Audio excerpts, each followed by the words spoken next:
শিক্ষার্থীদের ওপর কঠোর হচ্ছে ডোনাল্ড ট্রাম্প প্রশাসন। একের পর এক বাতিল হচ্ছে ভিসা।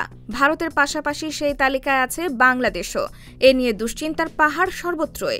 আন্তর্জাতিক শিক্ষার্থীদের ওপর সাম্প্রতিক কঠোর পদক্ষেপ নিয়েছে যুক্তরাষ্ট্র। এ নিয়ে বিশেষ করে ভারতীয় শিক্ষার্থীদের মধ্যে উদ্বেগ তৈরি হয়েছে।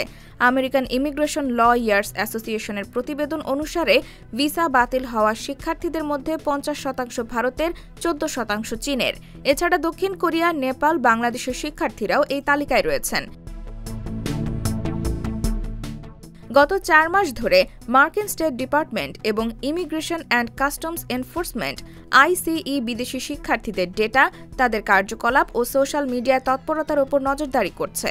অনেকের অভিযোগ, এই নজরদারি কৃত্রিম বুদ্ধিমত্তার মাধ্যমে করা হচ্ছে। ফলে কোনো প্রকার অপরাধের ইতিহাস বা ক্যাম্পাস বিক্ষোভের সঙ্গে জড়িত না থাকা সত্ত্বেও শিক্ষার্থীদের ভুলভাবে চিহ্নিত করার আশঙ্কা থেকে যাচ্ছে। গত মার্চে state secretary Marco Rubio catch and revoke নামের কর্মসূচি ঘোষণা করেন, যার মাধ্যমে শিক্ষার্থী ভিসাধারীদের নজরদারি ও চিহ্নিত করা হবে। রুবিও বলেন, এই শিক্ষার্থীদের সোশ্যাল মিডিয়া কার্যকলাপও পর্যবেক্ষণ করা হবে। ইহুদি বিদ্বেষ বা ফিলিস্তিন ও হামাসের প্রতি সমর্থনের প্রমাণ পাওয়া গেলে তাদের বিরুদ্ধে কঠোর ব্যবস্থা নেওয়া হবে। Student and exchange visitor information system পোর্টালটির মাধ্যমে যুক্তরাষ্ট্রের হোমল্যান্ড সিকিউরিটি বিভাগ আন্তর্জাতিক শিক্ষার্থী এবং এক্সচেঞ্জ প্রোগ্রামের ভিজিটরদের ট্র্যাক করে। এ সিস্টেমে 4736 জন আন্তর্জাতিক শিক্ষার্থীর ভিসা স্ট্যাটাস বাতিল করা হয়েছে। তাদের বেশিরভাগই F1 ভিসাধারী। ভিসা প্রত্যাহারের প্রক্রিয়া নিয়েও প্রশ্ন উঠেছে। ভিসা বাতিলের নোটিশ পেয়েছেন মাত্র 57% শিক্ষার্থী, সেটিও তারা পেয়েছেন ইমেইলের মাধ্যমে। এর মধ্যে মাত্র 2 জন শিক্ষার্থীর রাজনৈতিক বিক্ষোভের সঙ্গে জড়িত থাকার প্রমাণ রয়েছে। এছাড়া নোটিশ দেওয়ার ক্ষেত্রে যথাযথ প্রক্রিয়া অনুসরণ করা হয়নি। অনেক শিক্ষার্থী সরকারের পক্ষ থেকে কোনো নোটিশ পাননি, তাদের বিশ্ববিদ্যালয় থেকে জানানো হয়েছে।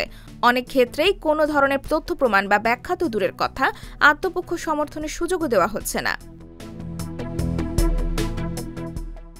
AILA এই প্রশাসনিক পদক্ষেপকে নজিরবিহীন বলে অভিহিত করেছে। তারা বলেছে, সরকারের এমন পদক্ষেপ বেশ কিছু আইনি প্রশ্ন উত্থাপন করেছে এবং এর জন্য সম্ভবত আইনি লড়াইয়ের প্রয়োজন হতে পারে।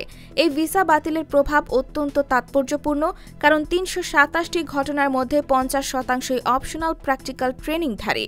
OPT আন্তর্জাতিক F1 ভিসাধারী শিক্ষার্থীদের যুক্তরাষ্ট্রে 12 মাস পর্যন্ত কাজের সুযোগ দেয়। এই শিক্ষার্থীরা স্নাতক সম্পন্ন করে যুক্তরাষ্ট্রে কোনো না কোনো কাজের সঙ্গে জড়িত। ভিসা বাতিল হওয়ার ফলে এই শিক্ষার্থীরা এখন আর কাজ করতে পারবে না। ভিসা বাতিলের ফলে সবচেয়ে বেশি ক্ষতিগ্রস্ত হবে যেসব স্টেট, এর মধ্যে রয়েছে Texas, California, new York, Michigan এবং অ্যারিজোনা। গত মার্চ মাসের শেষ দিক থেকে যুক্তরাষ্ট্রের কলেজ, বিশ্ববিদ্যালয় এবং বিশ্ববিদ্যালয় ব্যবস্থার প্রায় 1000 আন্তর্জাতিক শিক্ষার্থীর ভিসা বাতিল বা তাদের আইনি মর্যাদা বাতিল করা হয়েছে। আইনি মর্যাদা হারানো অনেক শিক্ষার্থী ভারত ও চীনের। এই দুই দেশের মোট শিক্ষার্থী আমেরিকান কলেজগুলোতে অধ্যয়নরত মোট আন্তর্জাতিক শিক্ষার্থীর অর্ধেকেরও বেশি। তবে আইনজীবীরা বলছেন, এই বাতিলের ঘটনা বিশ্বের কোনো একটি নির্দিষ্ট অঞ্চলের শিক্ষার্থীদের মধ্যে সীমাবদ্ধ নয়। IBTV USA, new York.